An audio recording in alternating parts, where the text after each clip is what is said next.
हरिओम तत्सत गुरुदेवाय नमः। जय श्री राम भक्तों, राम राम।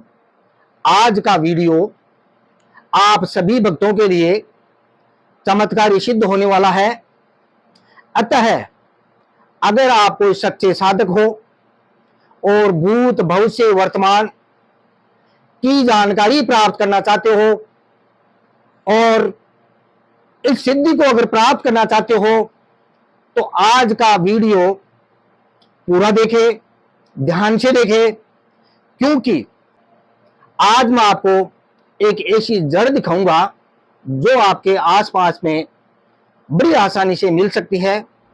आप अगर उस जड़ को सही तरीके से सिद्ध कर लेते हो तो वो जड़ ही आपको भूत भविष्य वर्तमान सारी जानकारी आपके कान में बता सकती है। चाहे सामने वाला कितना ही बड़ा तांत्रिक क्यों न हो, आपको सारी डिटेल यह जड़ बताएगी। ऐसी जड़ आप लोगों को बताने वाला हूं। वीडियो शुरू करने से पहले आप सभी भक्तों को एक विशेष जानकारी देता हूं कि 6 जुलाई 2024 को गुप्त नवरात्रा चालू होने वाला है। अतः जो भी साधक साधना करना चाहता है, सिद्धि प्राप्त करना चाहता है, साधना शुरू करना चाहता है, 6 जुलाई का आपको ध्यान रखना होगा। और 6 जुलाई से आप कोई भी साधना शुरू कर सकते हो। इस अवसर को खो मत देना, क्योंकि गुप्त नवरात्रा में सिद्धि अगर आप करते हो तो 9 दिन में ही आपको सिद्धि प्राप्त हो सकती है। ध्यान रहे भक्तों, आज जो साधना आप लोगों को बताने जा रहा हूं, यह साधना गुरु की देखरेख में की जाती है। अगर आपके पास कोई गुरु नहीं है तो मेरी देखरेख में यह साधना कर सकते हो। मेरे से बात करने का समय रात्रि 8 बजे से 10 बजे तक आप मेरे से बात कर सकते हो। अपनी कई समस्याओं का समाधान आप मेरे से पूछ सकते हो। और अगर मेरे द्वारा दीक्षित होकर साधना शुरू करना चाहते हो, मेरे से गुरु मंत्र प्राप्त करना चाहते हो, तो आपको करना क्या होगा, प्रातः काल 6 बजे नहा धो के फ्रेश होकर आपको मेरे पास एक मिस कॉल देना है। जैसे ही मेरे को टाइम मिलेगा मैं आपको गुरु मंत्र जरूर दे दूंगा। प्रातः काल 6 बजे वही भगत मिस कॉल दे जो गुरु मंत्र प्राप्त करना चाहता है, मेरे द्वारा दीक्षित होना चाहता है। ऐसे भक्त ही मिस कॉल करे, अन्य भक्तों के लिए अलाउ नहीं है। दिन में बात वही भक्त कर सकता है जिसका नंबर रजिस्ट्रेशन है। अतः आपकी इच्छा है कि आप मेरे से दिन में बात करना चाहते हो तो अपने नंबर को रजिस्ट्रेशन कराए। रजिस्ट्रेशन होने के बाद में आप कभी भी मेरे से बात करके सलाह ले सकते हो। अगर आप साधक हो, साधना शुरू करना चाहते हो, तो आपके सामने कई समस्याएं सामने खड़ी हो सकती है। अतः रजिस्ट्रेशन कराकर अगर आप साधना शुरू करना चाहते हो तो बहुत ही अच्छा है। ध्यान रहे भक्तों, यह साधना 2 तरीके से की जाती है। प्रथम तो यह है, आपको आंकड़े के पेड़ के पास में पुष्प नक्षत्र से एक दिन पहले आपको जाना पड़ता है और आंकड़े के पेड़ के पास में जाकर आपको अपना मुख उत्तर दिशा में करके, ध्यान रहे पहले जो बताया था उसमें दक्षिण दिशा मुख बताया था, लेकिन अब की बार अपना मुख उत्तर दिशा में करके आंकड़े के पौधे को आपको नूता देना है कि हे पेड़राज, मैं आपके पास आया हूं और आपकी जड़ ले जाना चाहता हूं। अतः कल प्रातः काल ब्रह्म मुहूर्त में आऊंगा और आपकी जड़ को लेकर जाऊंगा। इस प्रकार आंकड़े के पौधे को नूता देना है और विधि विधान से आपको आंकड़े के पौधे की पूजा करनी है और 1 लोटा जल उस पौधे के अंदर आपको छोड़ देना है और बिना पीछे घूमे आपको ये क्रिया करके सीधे अपने घर पर आना है। यह क्रिया आपको प्रातः काल ब्रह्म मुहूर्त में ही करनी है। इस प्रकार अगले दिन पुष्प नक्षत्र में ब्रह्म मुहूर्त में फिर से आपको आंकड़े के पेड़ के पास में जाना है और अपना मुख उत्तर दिशा में करके पेड़राज से प्रार्थना करनी है कि हे पेड़राज, मैं आपकी जड़ निकाल रहा हूं। अगर आपको कोई कष्ट पूछे तो मुझे माफ कर देना और आपके नाम का मैं धर्म कर्म कर दूंगा, पुण्य कर दूंगा, कबूतरों को दाना डालूंगा, भिखारी को खाना खिलाऊंगा। इस प्रकार से आपको पेड़राज से प्रार्थना करनी है और दोनों कान पकड़कर आपको माफी मांगनी है और इस प्रकार आपको आंकड़े की जड़ को निकालनी है। ध्यान से देखो, ये सफेद आंख नहीं है, जंगली आंख है। बिल्कुल कोई भाग्यशाली होता है उसको ही ऐसी जड़ मिलती है। टेंशन करने की कोई बात नहीं, जैसी आपको जड़ मिले वैसी लेकर आना। लेकिन अगर आप भगवान पे पूरा पूरा भरोसा है, भगवान पे विश्वास करोगे तो ऐसी जड़ आपको जरूर मिल जाएगी। ध्यान से देखो, यह है गणेश जी का मुख है, दोनों कान है इधर, है ना, मैंने इधर था इसको काट दिया मैंने ना।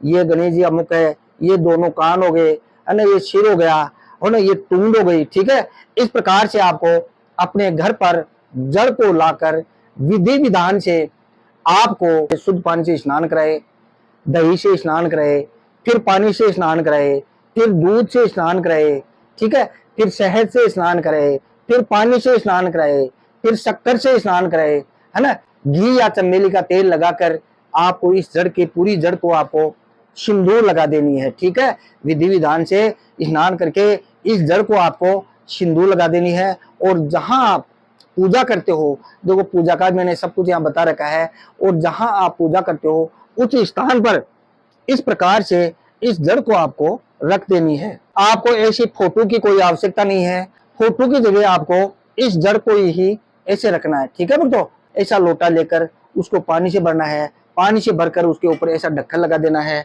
ढक्कन लगाकर जहां आपने ये जड़ रखी है, फोटो लगाने की कोई आवश्यकता नहीं है, आपको फोटो की जगह ये जड़ आपको रखनी है। ठीक है ना।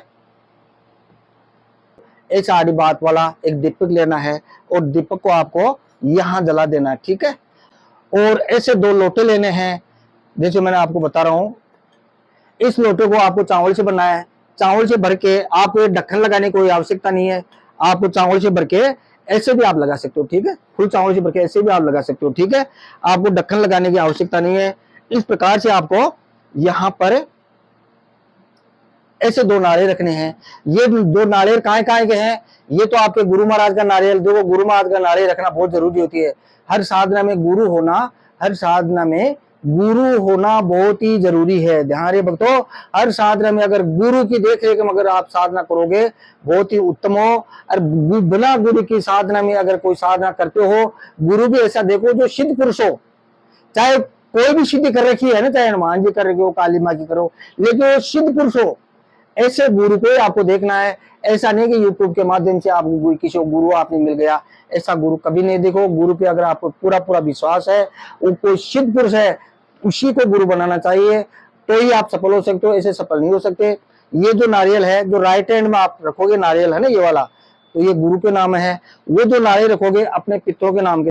आप कोई भी साधना करते हो, आपको पितरों को स्नान देना बहुत जरूरी होता है, क्योंकि पितृ दोष हर घर में होता है, मेरे घर में भी, आपके भी है, सभी के रहता है। जो धर्म कर्म पितरों के निर्मित धर्म कर्म करता रहता है उसके कम रहता है, और जो धर्म कर्म नहीं करता है उनके पितृ दोष थोड़ा ज्यादा रहता है। तो पितृ दोष हर घर में रहता है, इसीलिए पितरों को स्थान देना बहुत जरूरी है।